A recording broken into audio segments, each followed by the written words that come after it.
This Torah class is brought to you by TorahAnytime.com.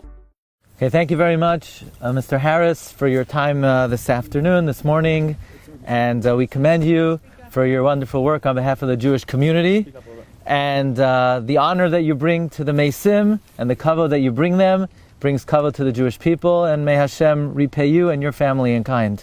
Amen.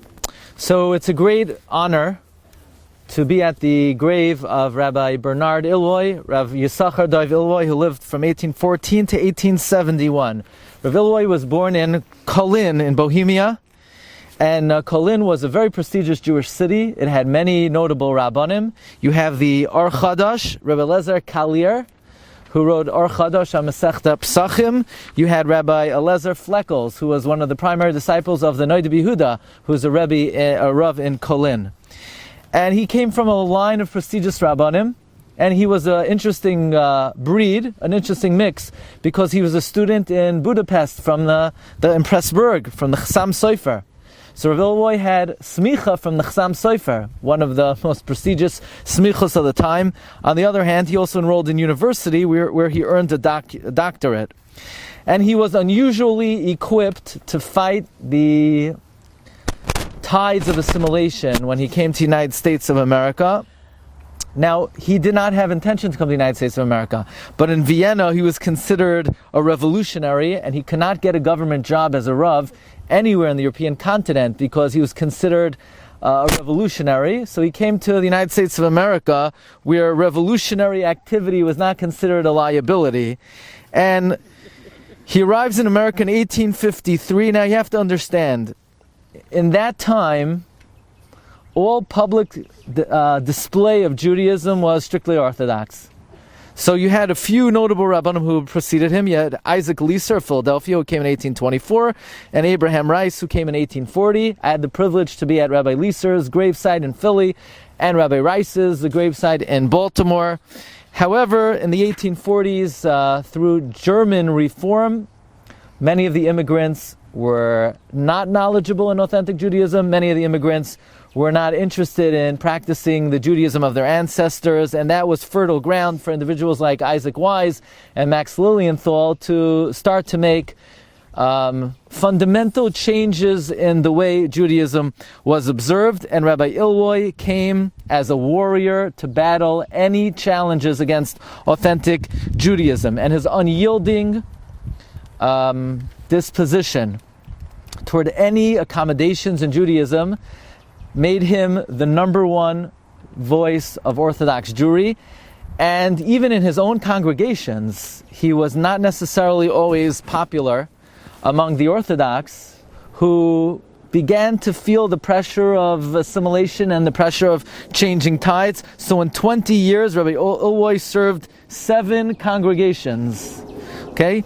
So, and then finally, he was a rabbi in Syracuse, in Baltimore, and his longest tenure as a rabbi was 5 years. Okay, that's, it sounds funny, but quite typical for European rabbanim. All the great rabbis in Europe, Pnei Yehoshua, Shagas Aryeh, Malbim, one city to the next, to the next, to the next, because as many rabbanim here know, the rabbanus is a tightrope, and if you're going to speak the absolute truth, sometimes it's time to find a new job very quickly.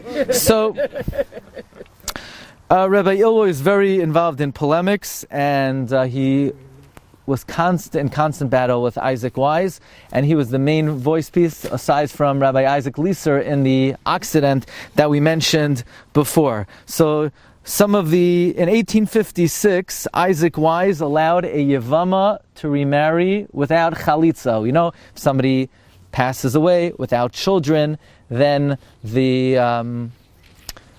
their wife is obligated to marry the brother of the deceased, and she has to marry the brother, otherwise she cannot marry anybody else. And Isaac Wise sort of made away with the institution of chalitza, and he wrote a very vehement letter against him. And in 1853, Wise published History of the Jew, which denies the historical truth of the Bible. Whereupon Rabbi Illowy penned the famous words, "How could your heart entice you thus to outstep all bonds, to distort the truth, and to shelter under the wings of falsehood, in order to make yourself a name? What will you do on that coming day, when your master shall question you? I set thee to guard the vineyard, but the vineyard thou hast not kept." And then when Max Lilienthal started to lessen what we call the all mitzvos, the yoke of mitzvos, Rabbi Illowy penned a letter to Max Lilienthal, and he said, with all your good intentions to make Sabbath more palpable, to make the tefillah easier, how many Balei Tshuva have you created? None. How many people have embraced Judaism in a more meaningful way? None. Where are all those who have stopped their hands from working on the Sabbath day? What happened to Rambam's 9th principle? I believe with perfect faith that this Torah will not be changed and that there will never be any other Torah from the Creator. And as we mentioned on the bus, in 1856 they came up with the new prayer book, and Rabbi Illowy said this prayer book is good as a decorative item, but not as an authentic version of Jewish prayer. So we stand here at his grave and we wonder, where are the great institutions that he founded? And the answer is, he was living at a time where he was really fighting the tide, and he risked his life and his health. At the end of his life, in 1865, from 1860 to 1865, he's the rabbi in New Orleans during the Civil War. And at the end of the Civil War, he had many Jews who came up from the south to become part of the New Orleans community, and they wanted to make a radical change in Orthodox Jewry, starting with mixed choir.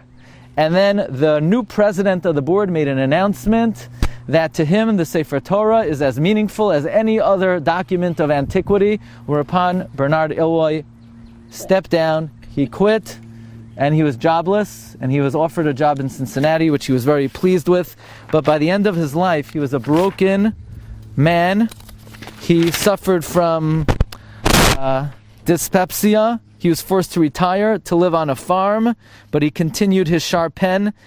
And if we are able to practice Orthodox Jewry today, if we are able to practice authentic Judaism, the way it was been practiced from the day that God gave the Torah to Moshe Rabbeinu on Har Sinai, it's because of men like Rabbi Illowy, who risked his life and his health and his livelihood to stand up for the truth under all circumstances. Some of the interesting halachic shilas that he dealt with were in New Orleans.